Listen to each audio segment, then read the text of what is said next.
jarul ko. day baax bu woon sama doom bu góor léegi ngeen dégg wax ko. parti boo xam ne ci sa conscience dina libéré donte kenn du la baal li nga def parce que plus de 70 familles endeuillées à cause d'une seule accusation loolu kenn mënu la koo baal man bokk mënuma la koo baal. juge bi décidé na li gën dalal sunu xel ñu yaakaar ni tey jii ñu bëri ñu nga xamante ni amoon nañu tiitaange ni juge bi mënoon na décider négativement maanaam bañ a delloo Ousmane Sonko ci liste yi. loolu doon na créer doon na tas yaakaar yu bëri. tonton maître El Hadj Diouf sama semaine bii nag dafa neex torop sama mbégte moom doo ma koy yàqal waaye nag bëgg naa ñu waxtaan maître ndax yaakaar nga ni àddina mën naa dox ba nga jubboo ak Sonko. ndax xuloowuñu. maître boo leen xuloowul tamit problème yi bëri na lool te gis nañ sa taxawaay. non amuñ problème. am ngeen problème kay maître nag ak li nga ko fi waxal yëpp maître lu ñaaw lu nekk wax nga ko Sonko bëgg tey toog fii naan amoo leen problème. non je te jure amuñ problème. maître je te jure moom amu fi place jéggal nañ la ko waaye sax léegi balaa ñoo àggali maître may ma tuuti ma nuyoo dal leen ak jàmm bu leen fàtte di aimer ak partager vidéo yi seen taxawaay daal am na njariñ ñii ngeen di gis nii ñoo mujjee agsi ci chaîne bi ñoo ngi leen di dalal jàmm bu leen fàtte tamit di ma wax seen xalaat ci commentaire fii seen kër la te lépp laay gis gëj naa def vidéo nag jàmm ak salaam képp moo ma téye woon moo tax sañu maa ñëwaat tey te gërëmuma santuma samay mbokk ak am di jàmm gis naa seen taxawaay samedi bii passé le 14 octobre dama doon takk soxna foofu ca Ndar géej képp ku fa teewoon rek sant naa la gërëm la ku lim juum naam waaye samay yaay samay mag samay cousin et cousine famille bi yëpp jug teewal ma de près ou de loin ñang jadin ak njaboot gi def nga li la war ci sa jarbaat turandoo sama fierté ci yow fu ma ko natt weesu na ko samay baay gis naa seen taxawaay waaye nag mention encore plus spéciale à mes soldiers Aliou Diop Mame Thierno Diop Papa Diop ak Baara Rito amuma seen fay sama sang bi ne loo gis mu dox ci ñeenti tànk la doxe nit sax dafay samp tànk yi loxo yi di joow bu ma nekkoon le centre de l'attention tamit la tête sur les épaules kii moo nekkoon tànk gauche kii di droite kii di main gauche kii di droite yenn saay ma xool leen ne mais man ñii buñ fi nekk woon lu may def en tout cas bëgg naa ci yéen ñëpp ba ci yéen samay abonné gis naa seeni commentaire Xarjatu Ba Amina Diop kii moom sama yaay la Xaadim Dia nijaay cere lii de fii la am bëgg naa la frère Xaadim Dioum bari na billaay kulim Dioum fàttewu ma Mouhamadou Diop moom mi fa teewaloon communauté Galsen Tube am na fa taxawaay bu am solo yàlla nangu seen ñaan te barkeel yéen célibataires yi nag je vous dis bye bye et bonne chance ma déy leen benn conseil nag ku ci bëgg a dee dem àjjana direct defal ni man demal ba Ndar takk fa jabar di nga am soxna moytul leen ma Dakar waasi surtout nag génération jaay sa taar ci TikTok damay tooñ rek mais sérieux moytul leen ma jigéen buy def ay vidéo TikTok di tourner di wane ginnaaw.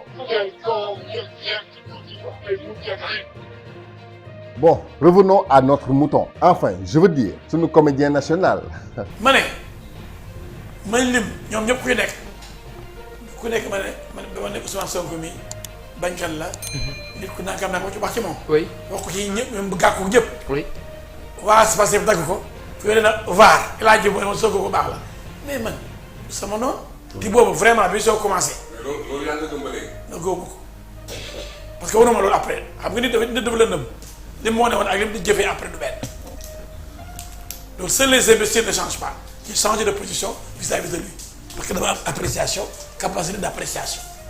lan moo waroon ba ma yaakaar ne waaja la wan na ma ne du waaja. am nga ci droit maître xanaa alors capacité d'appréciation boobu tamit moo tax ba yenn sénégalais yi la jàppoon avocat bu mag tey ñoo tourné ne yow yaay comédien bu mag bi xaw ma lan de waaye show bi moom yow laa ci wóolu. man yàlla may na ma Abdoulaye Wade bu def na ma ministre 23 juin dama jàlloog moom. waaw 23 juin moom sa bés la. yaa ko moom dañ la koy nangul kenn du ko bañ. te boo déggee monsieur le ministre Wade tax. mais maître foofu la. foofu man lu ma la bëgg au départ. foofu moo même boo defee loo xam ne noonu naa def sa kaw. loolu kay xamal nañ la ko bu yàgg. mais daal maître ñun des fois dañuy sentir benn xeetu 2 poids 2 mesures daal. ndax li taxoon maître nga dal ci kaw Wade. gis nañ ko tey te pourtant maître da nga ci nekk ci yàlla. tey yaa ngi naan ku taal ñu taal sa xaw ma lan. mais le 23 juin boobu kër Farba Senghor taal nañ ko. man d'accord naa ne ku taal kër Farba Senghor yaa waroon taal. sa wax yi na nga war a bàyyi ku taal dañ ko war a taal. te pourtant lii ngay jiiñ Sonko tonton maître soyons sérieux. déglu ma ku taal.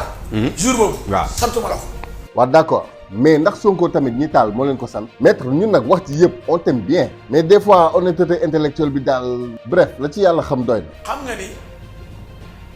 la marche est autorisée par la constitution de Abdoulaye Wade. mais tey kenn marché tu. waaw dina ma déglu rek. waaw. xam nga les nombreuses manifestations peuple bi mën na ko def faire face ce jour-là def na ko bay retirer le projet de loi constitutionnelle sans ñu taal ñi taaloon c'est marginal ay kër Farba mais ñu ñëwoon dëggantaan taaluñu daal. mais est-ce que mën nañ la jiiñ taal boobu bu dee yow da nga jiiñ taal yi Ousmane Sonko yow kon mën nañ la jiiñ taal boobu parce que yaa nekkoon ci biir ñii ñëpp ay supporters la ñoon y a des marginaux ci ginnaaw y a des marginaux yooyu ñëw taal ci sant leen ko mais kii nii waaw lii la mais boo il nee faut dire mais est-ce que xam nga ni taal boobu taalu kër Farba Senghor bi mu ngi am bi nga waxee ba pare assemblée. waaw lii de moo tax tonton maître mën naan la honnêteté intellectuelle bi de moom ah mais bon mbirum avocat la rek en tout cas tey ku jiiñ Sonko taal war la koo jiiñ bés boobu da nga doon yéexal affaire yi ay mbirum avocat nga fa defoon émotion yeeg loolu laa def di yéexal rek di ko yéexal rek bi ngay yéexal nag boo yaa ngi taal waaw d'accord man tàlloo ma kenn Ousmane Sonko tamit tàlloowul kenn waaw mais yow bu gaa ngeen ko defaan non pourquoi non ñaari fee laa la tegal ku taxaw ni ñëpp dina déglu waaw mu ni nga ne mortel combat maître du ni moom la ñuy défendre mais dëgg sénégalais yii ma gis Ousmane Sonko ñoru leen waaye dëgg la ñuy défendre daa fekk nag ni Ousmane Sonko moo nekk ci dëgg et puis sax mortal combat dégg nañ fi lu ko gën a garaaw te loolu dénoncé woo ko mais ki taxaw ñëpp dem mun a dox ci cadavre mooy député Cheikh Seck non dama bëgg ni ngay dénoncé yee man wax naa loolu nga dénoncé yi man wax naa loolu waxuñu non yow yaa ko wax yow waxoo loolu waxuñu ay acteurs politiques yi député Cheikh Seck mu ne lan ci biir assemblée nationale ak candidature du président Macky Sall bu jaree ñu dox ci cadavre gis nga le député Dumourou Sow nee na ñu jël jaasi loolu lan moo ko gën a garaaw moom je suis d'accord nee na ni muy dénoncé Sonko lu tax du dénoncé yi non dafa nànk Macky Sall président booy fël ay barrières Moussa dénoncé naa yooyu yëpp au fond nag maître ku jekk ci dëggu la mais àddina daal ndeysaan nee na nag dénoncé na yooyu yëpp cay maître Cheikh Seck dama ko fët bi assemblée dégg nga ñoo ko groupe kii benn ko yaakaar parce que ñoo jubóo assemblée benn jour doon naa fa benn phrase benn poème ñëpp di tàccu sama doom yi damay toog di ko récité nga waxoon jarul ko day baax bu ma woon sama doom bu góor léegi ngeen dégg wax ko d'accord ma wax ko ngeen dégg na ñëw xool ko nag instant bi xol bi sedd na guy ci li mu waxoon xam naa ay français yu neex la fa génnee bés boobu moo tax bu fier nii naan samay doom dañ koy récité mel ni leçon nii mais nag maître bu fi woo sa doom de amuñu temps dañuy jàll feneen waaw ah sama industrialisation nag industrialisa lan non maître jàpp ci rek temps bi jeex na yow ku la topp du fi jóge et puis on a d'autres chats à fouetter nous kon yi ay Ciré Clédor Ly boo jël suñu temps quoi dinañ amaat benn occasion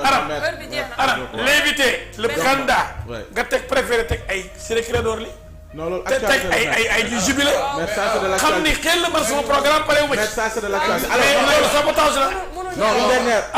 tout de suite avec les gros mots quoi Ciré Clédor moom njariñam daa bari mais vraiment nag maître mu naan candidat amuñu sa temps ngir yàlla rek non ça man kon réccu naa lu mu ñëwee fii en tant que candidat à la présidentielle wala exposition programme ñuy teg ay avocats ak ñuy défilé maître xanaa doo ma ne ce programme tënku na ci ñeenti feuille brouillon yi nag waaye xam nga yow mi naroo fi def dara buñ la joxee suñu réew mi nag nii lay mel feuille brouillon ah quand même respecte-nous un peu maître Ciré Clédor wax na ba pare man mi war a wax waxuma ba pare ne pat di la déglu boo ne ma may Aram ko li ma dig Sénégalais yi pour ñu am liggéey déglu ma mère ak culture bi ba ñu nee sànq kilifa nañu li ma bëgg a def ci culture c'était pour gagner du temps pour permettre dama ne naa jëm ci kilifa mu ne pat déglu sa na nee naa kilifa danaa wax ci loolu culture mayooñu ko mu ne contre ne temps bi jeex wan na ma ni c'est pas danaa moi mën a wax ci qui décide parce ça. que mu ne woon ah mais doo mën a wax culture doo mën a wax sport doo mën a wax agriculture doo mën a wax industrialisation dëkk bu nekk département bu nekk ba def benn usine de 3000 jeunes ñuy liggéey bu ñuy liggéey 3000 jeunes dans chaque département usine bu mag a mag dañuy la classe ouvrière est le moteur du développement. waay tonton noppalul promesse électorale du temps de Babylone yi moom merci rek on veut avancer quoi temps bi jeex na nangul rek ñu dem man sax pare naa ci waxal ak Aram Aram merci beaucoup Aram li lay intéressé woon muy actualité bi lépp man mi ngi invité waaw maître yàgg naa bañ a ñëw sans limite Thierno Diop sama jarbaat lu ma ñaan ma may ko waaye réccu naa ko ndax ma foog ne dama jox cër ma expliqué Sénégalais yi li ma bëgg a def pour ñoom pour ëllëg woteel ma. bon Thierno Diop doo changer sa sant bi ngir yàlla def ko Ndiaye s'il te plaît ah tamit lii metti na waaye dama ko daan xool naan kii mooy futur maître El Hadj Diouf ndekete yoo maître nee na jarbaatam la bilaay bettu ma c'est héréditaire daal wala génétique daal bref yow maître bu la sénégalais yi fale même boo fi naree indi ceebu jamaa sax wala usine ajana man ma jël gaal gi tukki Barça wala Barzak bu mu ci doon moo ma gënal sa nguur li nga ñu dig daal lenn la mooy ku yëngu nga yónnee armée mu bombardé loolu mooy sa promesse électorale bi gën a dëggu te loolu la ñu jàpp et puis sax tonton on passe dégg naa sa boy bi da doon jéem a xaru la petite bax bi saax waaye loolu moom damay bàyyi borom réew mi mu indi ci xalaatam. li nga xam ne si situation bi nga xam ne rëkk bi ci la nekk lu métti lu dal ci dëkk bi rek ñu jël ko teg ko sur la tête d'une seule personne muy yow c'est très très normal nga dem ba sentir que ne carrément y a un poids boo xam ne il faut nga libérer ko donc ma lay wax tamit ne y a une meilleure manière de libérer sa conscience c'est de dire la vérité c'est de se confesser li tubaab naan se confesser il faut nga confesser wu. ah pourtant la petite Barbie Sarr confessé wu na de wax na lépp am signace loolu sax moo tax lépp leer tey waaye ndax confession publique moom gars yi dinañ ko ci bàyyi that is the question. boo leen gisee ci film tubaab dina toog ba yàgg dundam jaxasoo lool mu dem église dem ba ci ki nga xam ne moom pape bi ne ko je me confesse mon Seigneur je pense que loolu nga war a def fi nga toogoon wax accusé ba lii yëpp xew mën ngaa toogaat foofu c'était juste des plateformes et des caméras devant une caméra nga toogaat wax la vérité parce que ñun ñëpp Sénégal yëpp on n'est pas fou xam na ne li nga doon wax c'est infondé te ñi nga ci yaakaaroon pour ñu setal la ñoo toogaat fii ne li nga wax du dëgg ne la Ousmane Sonko violé wu la Ousmane Sonko menacé wu la de mort ñoom ñoo ko wax donc vous ne pouvez pas être la seule personne à avoir dire la vérité avec ton avocat là booy boobu El Hadj Diouf. nee na booy boobu El Hadj Diouf bu la jàppee nga xam mais loolu moom c'est pas possible Gabriel génnoon na fi di préparer opinion bi naan ñun dina dof mbaa mu xaru Babacar Touré Kewoulo yàgg wax ni le destin d'une marionnette c'est de disparaître à la fin du spectacle man mani Barbie Sarr mii c'est la toute première victime elle est bien plus en sécurité suñu wet ñun le peuple que foofu mu nekk doomu Sénégal la nañ ñu delloo suñu doom Sonko sax toppeewu ko dara elle est bête idiot ba xàmmeewul tànkam ak ndogam loolu moom dëgg la mais nit la enfin doomu aadama laa bëgg wax yor na jëmm ji donte xelu xar la yor na ma xar yi baal. donc dara terewulaa toogaat ci devant les caméras woowaat leen ba ñëw nga ne leen li nga doon def erreur nga def lii la ci dugaloon lii taxoon nga def ko ay fen la woon ay nar la woon ngeen baal ma ci kàddu yi voilà bu ko defee il y a une partie boo xam ne ci sa conscience dina libéré wu donte kenn du la baal li nga def. parce que plus de 70 familles endeuillées à cause d'une seule accusation loolu kenn mënu la ko baal man bokk mënuma la ko baal. du ko def te elle est tellement bête que bu ko sénégalais yi tàllalee loxo wàllu sax nga gis mu def vidéo di fecc ak ñaawalaate ndax moom gëm na ni fi mu nekk moo gën ci moom il faut vraiment être bête. donc pour dire vrai nag beneen côté bi mooy match bi moom buy fin di nga ko fekk moom faaw nga fekk ko su ko pour sifflet final bi aci mën na koo dem léegi. fu wàññi di mu jékki gëtam moom faa nga fekke ko loolu moom maa la koy wax tout de suite moom pour dire vrai rek mën a koo dem noonu donc da nga yokk muñ xam naa ne ñi nga xam ne si ñoom nga doon xeexal bàyyi nan la bu yàgg ndax loolu mooy seen jikko fii ne je suis sûr que wéet nga amatoo kenn ku la jege ñëpp banal la El Hadj Diouf sax nga mën a yaa ngi dégganteeg moom voilà c'est des politiciens bu ñu ànd ak yow tey suba mën na laa bàyyi ok merci beaucoup donc nga bàyyi xel bu baax li ma la wax. walaay Achim Adji Raby Sarr moo xorom rek. Adji Barbie Sarr kay weesu na xoromu borom réew mi waaye lii nga ko wax nii du ko def de fa la nar a toog di xullee ndeysaan ba leneen fekk ko ci après ñu ni ñu moo ko def boppam ndeysaan dafa neexul a yërëm nag moo jaay addinaam ngir pizza burger greffage ak vue de luxe bu dul wëy alors bref quoi. yaakaar naa moom dama ne yaakaar naa sax c'est certitude la quoi lu wóor la que ni. semaine ba la passé suspension bi ñu amoon mooy jaaxle bi ñu amoon mooy lan la juge bi di décider yàlla dogal na juge bi décider na li gën dalal sunu xel ñu yaakaar ni tey jii ñu bëri ñu nga xamante ni amoon nañu tiitaange ni juge bi mënoon na décider négativement maanaam bañ a delloo Ousmane Sonko ci liste yi loolu da doon na créer daan na tas yaakaar yu bëri ndax sax doon na tas yaakaar ndax kenn amatul woon dëgg-dëgg yaakaar ci bile justice. la preuve bi juge bi defee li ko war dañoo tàccu applaudir félicité ko bu doon réew mu lépp jaar yoon dañoo du sax àgg ci lii ba ku ate dëgg ñu bége la lu normal lay doon. mais comme yàlla dogal na ni delloowaat nañ ko juge bi. di recommandé ni dañ ko war a delloo ci liste yi. donc loolu la ñuy xaar ñu concrétiser ko. te ñu jox ko ay carte pour mu mën a def ay parrainage am.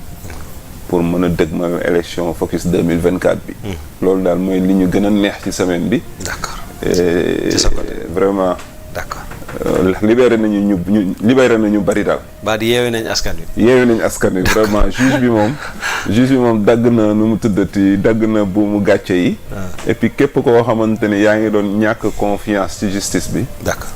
gis nañu tey ni li olof di wax naan fu ndox daan tepp boo demee fekk fa tepp. mel na ni créé na benn réconciliation peuple bi ak justice bi quoi. pour le moment. waaye nag fu ndox daan taa boo demee fekk fa tepp yàlla na lii wéy rek yeneen dëgg sërëx ba ñu cee fekk ba ñu àgg fa ñu jëm ak jàmm. focus Sonko président 2024 ci kàttanu yàlla képp nag. waaw la xew Touba. ci ba dóoree di am deret di jóg. bu mu ci mën a doon muy bu dee dañoo mooy ndigal. du lu war. waaye bu dee ñi ñuy teg ngir ñu jubbanti nit ñi dóor ba gaañ mën na cee bañ a amu yoon.